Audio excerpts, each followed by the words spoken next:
झारखंड चुनाव से पहले विपक्ष को बीजेपी ने करारा झटका दिया है। जेएमएम और कांग्रेस के कई कद्दावर नेताओं ने बीजेपी की सदस्यता ले ली है। इसके साथ ही पूर्व आईएएस और आईपीएस ने भी बीजेपी की सदस्यता ली है। बीजेपी कार्यालय की तस्वीर हम आपको दिखा रहे हैं, जहां हाथों में हाथ डाले ये नेता खड़े हैं। चेहरे पर मुस्कान और गले में कमल का दुपट्टा लिए ये नेता अब कमल यानी कि भाजपा के हो गए हैं। झारखंड के मुखिया रघुवर दास का कहना है कि ये नेता सत्ता का सुख लेने के लिए नहीं बल्कि जनता के विकास के लिए भाजपा में शामिल हुए हैं। आज झारखंड में कांग्रेस पार्टी के दिग्गज नेतागण, झारखंड मुक्ति मोर्चा के भी दिग्गज नेतागण और हमारे सेवानिवृत्त वरिष्ठ पुलिस के अधिकारीगण,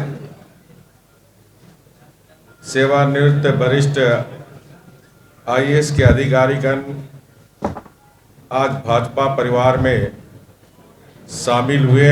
एक समय था जब कांग्रेस के विधायक सुखदेव भगत और जेएमएम के विधायक कुणाल सारंगी को भाजपा की नीति और सिद्धांत पसंद नहीं आती थी। वही सुखदेव भगत ने अपने भाषण की शुरुआत वंदे मातरम और भारत माता की जय के जयकारों से की, तो वहीं कुणाल सारंगी ने जेएमएम पर निशाना साधा और कहा कि वहां बोलने की आजादी नहीं थी। वंदे वंदे भारत माता की ये जो स्वर है ये कहीं न कहीं राष्ट्रवाद को इंगित कर रही है और इस राष्ट्रवाद में विकास समाहित है। मेरे लिए ये पार्टी में शामिल होना नहीं बल्कि एक राजनीतिक घर वापसी। अभी माननीय मुख्यमंत्री महोदय ने अपने संबोधन में जिस बात का जिक्र किया, भारतीय जनता पार्टी ने मेरे पिता को राजनीतिक पहचान दी, मेरे परिवार को राजनीतिक पहचान दी। जिन कारणों की वजह से भी बैरागोड़ा की जनता ने मुझे मौका दिया राजनीतिक तौर पर झारखंड मुक्ति मोर्चा के विधायक के रूप में विधानसभा में अपनी बातों को रखने का सौभाग्य दिया।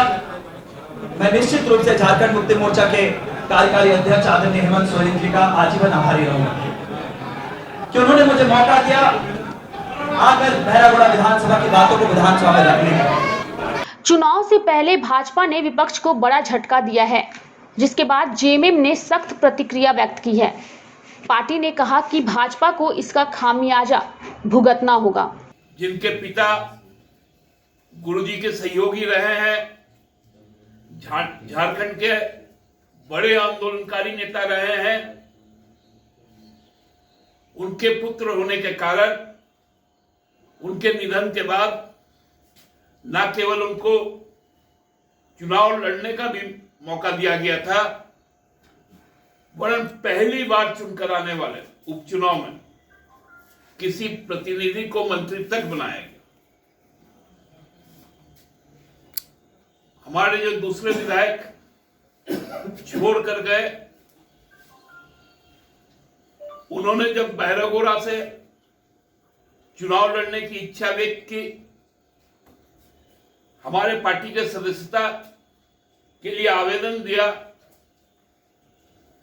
उस वक्त बार बार उनसे कहा गया कि आपकी जो पृष्ठभूमि है, आप जिस परिचय के साथ जाने जाते हो, क्या वो झारखंड के प्रति उनका कमिटमेंट चाहे राज्य के मूवमेंट से लेकर आगामी दिनों तक कभी रहा है। तो उन्होंने इस बात का आग्रह किया था कि उनको मौका मिलना चाहिए, वो अपने आप को प्रूव करे। बहरहाल चुनाव से पहले इस तरीके से बीजेपी विपक्ष के नेताओं को अपने पाले में कर लेगा, इसकी उम्मीद शायद विपक्ष को भी नहीं थी। अब ये देखना दिलचस्प होगा कि इन नेताओं के भाजपा में शामिल होने के बाद चुनाव में क्या कुछ समीकरण बन करके निकलते हैं। सनमार्ग लाइव के लिए दीपक कुमार के साथ मनीष झा की रिपोर्ट।